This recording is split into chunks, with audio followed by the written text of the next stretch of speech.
Good morning everyone, myself Jyoti and today I am going to explain on topic of social science that is what, where, how and where. So before going into our lesson, let me say one exemplar or else let me say one example, that is if I ask you people what you have done yesterday, will you say? Maximum people will say what they have did yesterday. So if I ask you what you have did three days back, half of the people will drop out. If I ask you what you have did last year at this time, maximum people can't answer it.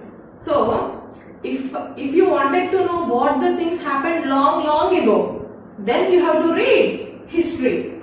So history is nothing but history. It means here you will learn some stories about the things what happened in the past. Okay. So now let us go into our lesson what, where, how and when. What do we know by reading history? See, by reading history, we can know what type of clothes people used to wear, what type of food they used to eat, in what type of houses they used to live. These all things you can learn by reading history. And other things what you will learn by reading history. See, lives of kings and what type of ruling they did and what type of life this farmer lived and what type of lives do hunters used to have. These all things you will learn by reading history. After that, where did people live? See, people lived near the banks of rivers.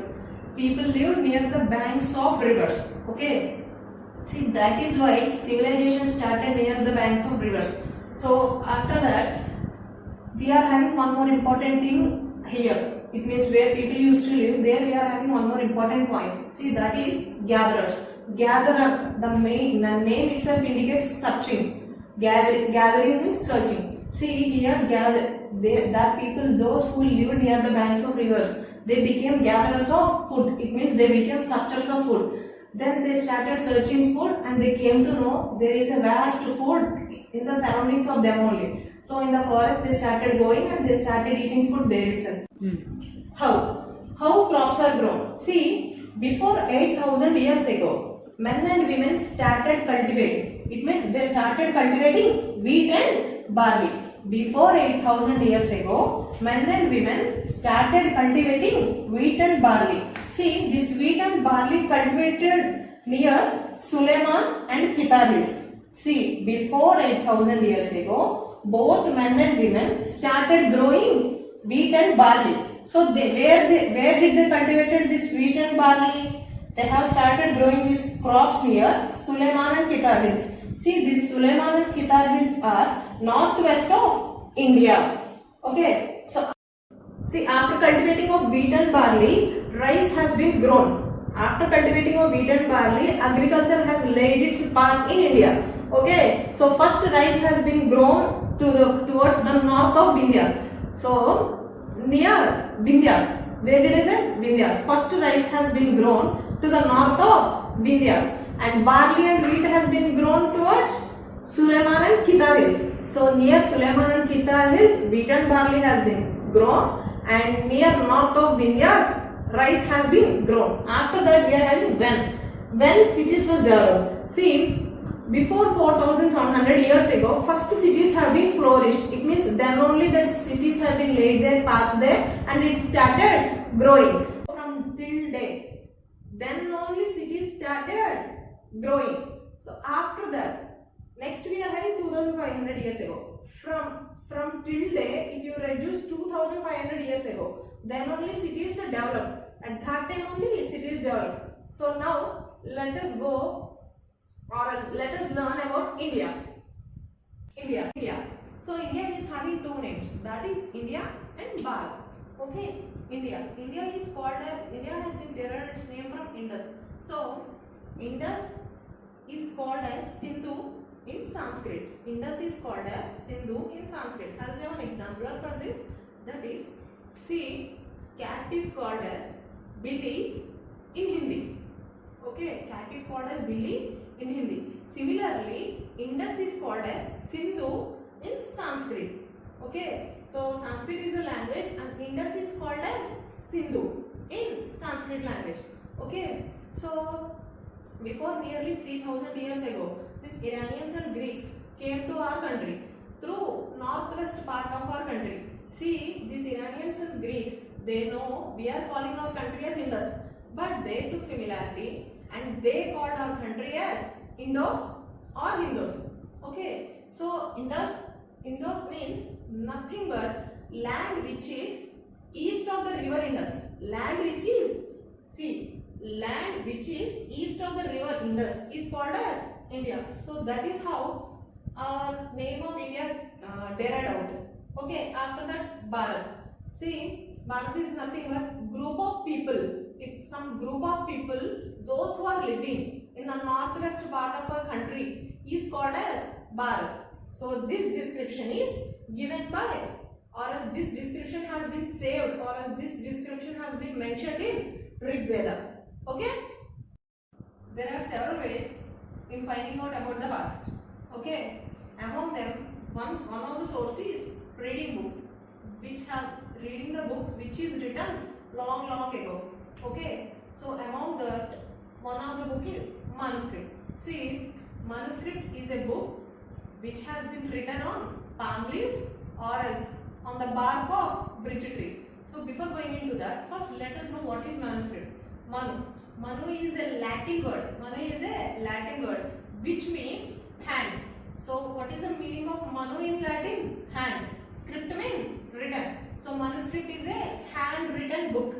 Okay. So this handwritten book is made up of palm leaves or else bark of birch tree. So bark of birch tree has been taken out to write scripts upon that, or else palm leaves have been taken out for writing scripts upon that. See, as these books have been written long ago, that have been eaten by some insects, maximum books have been torn out and maximum books have been worn out.